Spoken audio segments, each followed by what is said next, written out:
Alors je m'appelle Edith, j'ai 40 ans, je vis à Paris depuis 2010.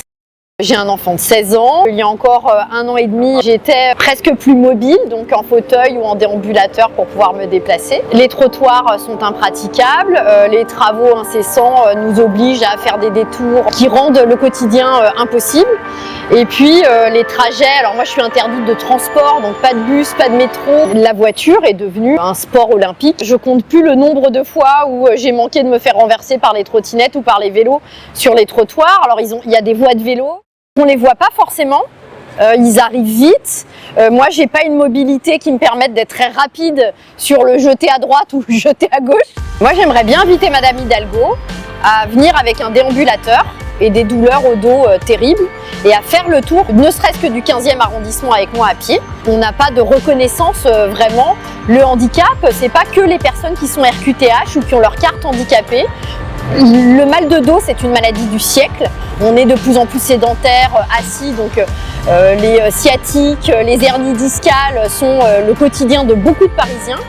Et ils vont être privés comme moi du centre de Paris bientôt, puisque nous, on n'aura jamais la chance de faire le tour de Paris à vélo. Et en trottinette, je ne m'exercerai pas à le faire. Après 3 opérations du dos, dont une greffe l'année dernière, je ne prendrai pas le risque de me prendre, on n'a qu'à regarder les nids de poules qui sont présents au quotidien.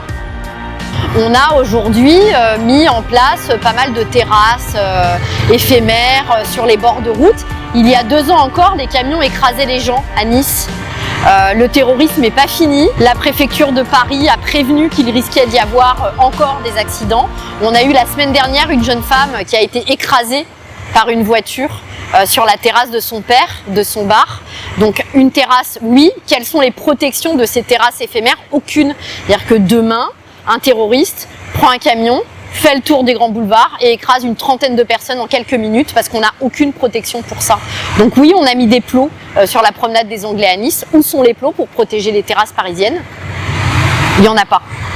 Un article est paru il y a 15 jours en prévenant du risque imminent de ce genre d'attentat. La semaine dernière, c'était pas un attentat. 2 voitures qui se percutent, ça arrive quotidiennement. Quand elles se percutent et que vous êtes assis sur le bord de la route, vous prenez des risques de mourir. Quand il y a des barrières en fer qui sont prévues pour ce genre de terrasse, on a moins de chances de mourir. Cette jeune femme, elle est morte parce qu'on a des super idées de faire des terrasses en palettes sur le bord des routes. Donc moi je comprends qu'on ait besoin d'ouvrir les terrasses pour que les commerçants aient besoin de remplir leur chiffre d'affaires après la crise Covid, mais le chiffre d'affaires et l'argent, c'est pas au risque de la vie des humains. Et la maire de Paris, elle est là pour protéger ses citoyens et les servir.